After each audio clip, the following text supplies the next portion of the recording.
Oh my god, I need to have a sleep after that game. Jesus fuck. What the hell happened there? That was a bit of a frantic end, wasn't it, ladies and gentlemen?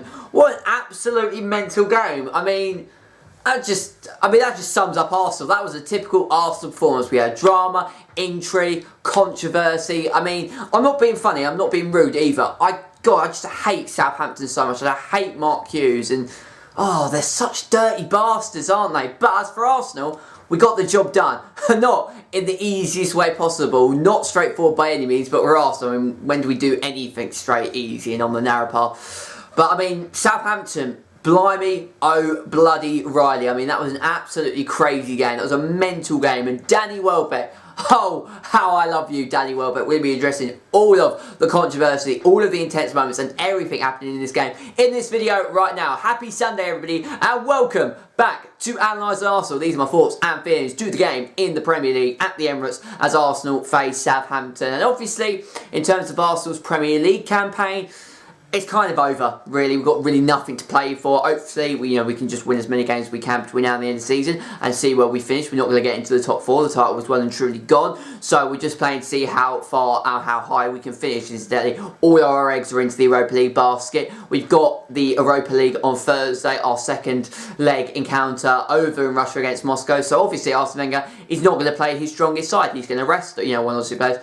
Completely understand that. Happy with the team that he put out. He put out a couple of youngsters. It was Reece Nelson, who makes his first Premier League start, and he was the youngest player to feature in the Premier League since 2013. Alex Iwobi comes back into the side. We had Pierre-Emerick Aubameyang returning. Obviously, he cannot play in the Europa League. He comes back and starts up top. Danny Welbeck on the left-hand side, Xhaka and El Neni. No Mesut Ozil in the squad today.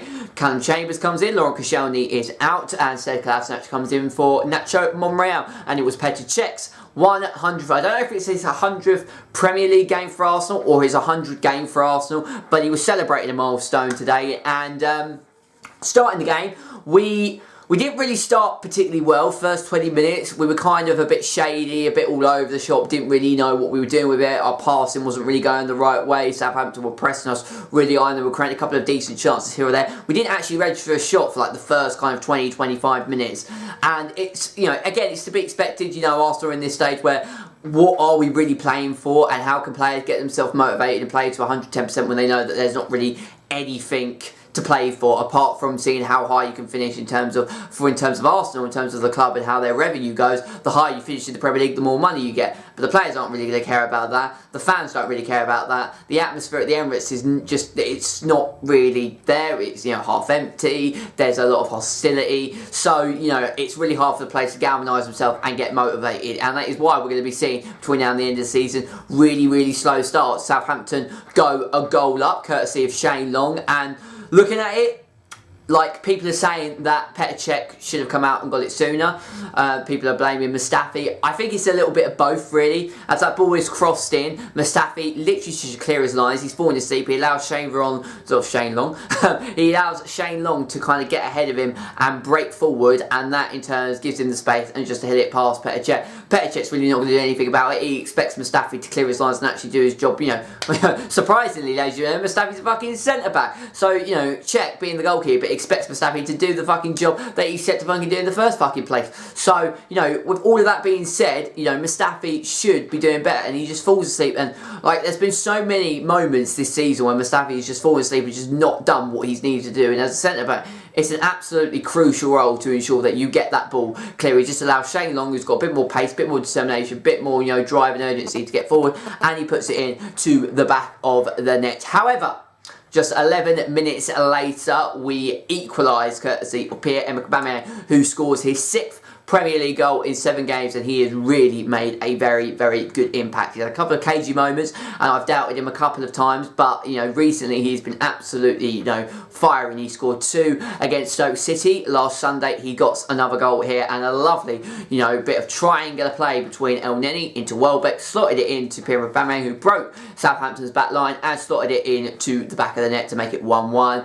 And then Danny Welbeck, Danny Welbeck, how I do love you. He puts Arsenal ahead on 38 minutes. He goes on a nice little run. He breaks through 2 or 3. I think he gets past the facts of Stevens or Sheeda, and he just breaks through the line. He then makes a couple of touches here and there. He goes for the shot, and admittedly, it wasn't really going in. It was going far wide. It got a deflection off the Southampton defender, and it deflected into the back of the net to put Arsenal ahead inside 38 minutes. I was screaming and saying, you know, oh Danny, oh Danny, oh Danny, oh Danny, and then I turned and said to my dad that that was going in all day long, when in actual truth, the actual fact of the matter was that was never ever going in the back of the net. So we are leading. We are going into half-time with a 2-1 lead. Not comfortable by any means, and not really the most easiest game, but you were thinking that Arsenal in the second half were going to kick on and cause problems, and they did. To be fair, we controlled the second half, you know, relatively well. We created chances, we couldn't really score any of the chances. And then in sort of like the last 20 minutes, so we went through like a 20-minute spell where we were dominating, creating chances, nothing really happening.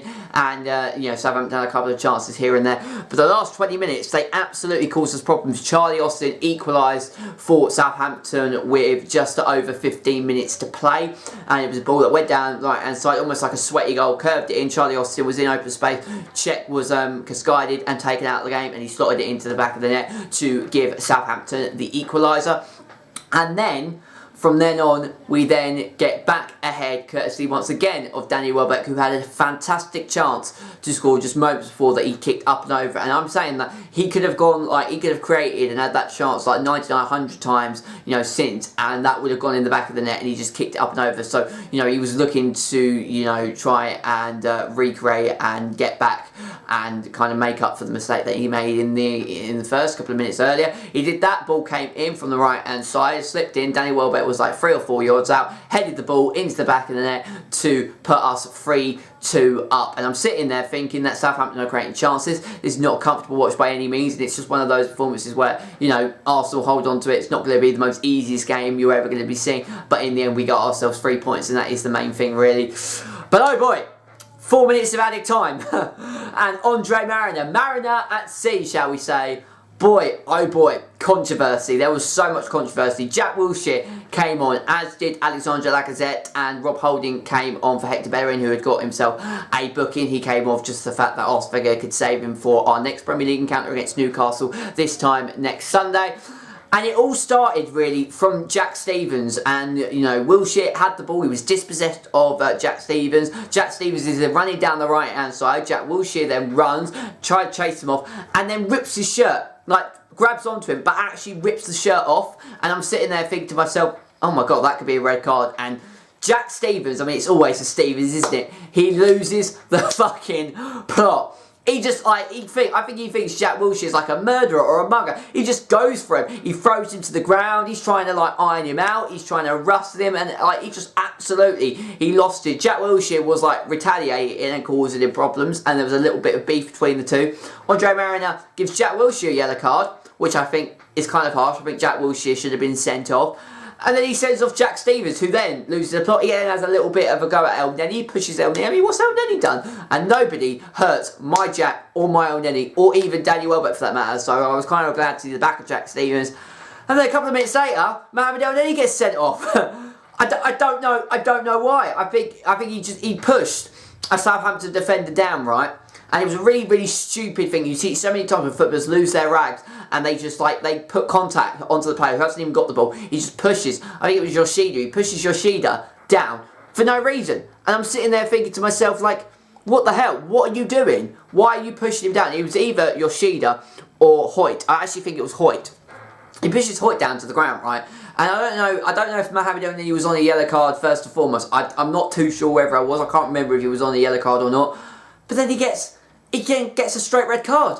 So Southampton are down to 10 men, we're down to 10 men, and like, what's going on? Like, the controversy was absolutely crazy. Like, it was all plain sailing. Southampton were causing chances, they were creating chances, causing us problems. And then, like, Jack Stevens loses the plot. El Neni then decides to become a bit more like a sumo wrestler and push a Southampton player to the floor for no fucking reason. And it was mental. It was absolutely mental. And in the end, you know, when you look at the stats, Arsenal had 13 shots, 7 on target. Southampton had 15 shots, 8 on target. We dominated the possession. And in the end, we probably just about deserved it. But, you know, a draw at the end of the day would have been a fair reflection because both teams performed well. Both teams had plenty of problems, like, defensively. And Arsenal were just so bad, you know, going, like, at behind. And from that defensive standpoint, they're absolutely, like, woeful.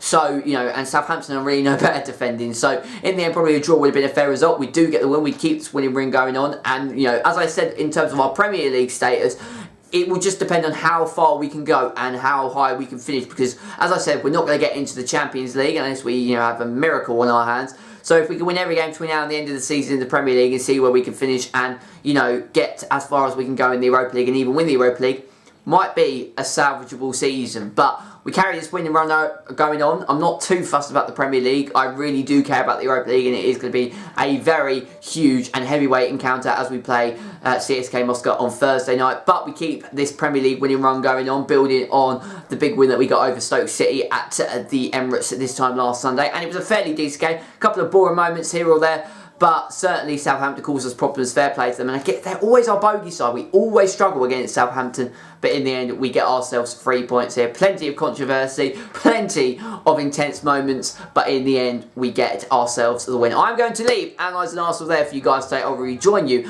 on Thursday as we face CSK Moscow in Russia in the Europa League quarterfinals, second leg. Will we be reaching the Europa League semi-finals? You have to wait to see, and I'll be giving you my thoughts and opinions to that game once that game has concluded. Until next time, please make sure to leave a like if you enjoyed this video. Subscribe to the channel if you're new around here. Check out my great content as well. And this is DJ Pepper signing out. Take care, and I shall speak to you all very, very, very soon. Take care, and I shall see you all later.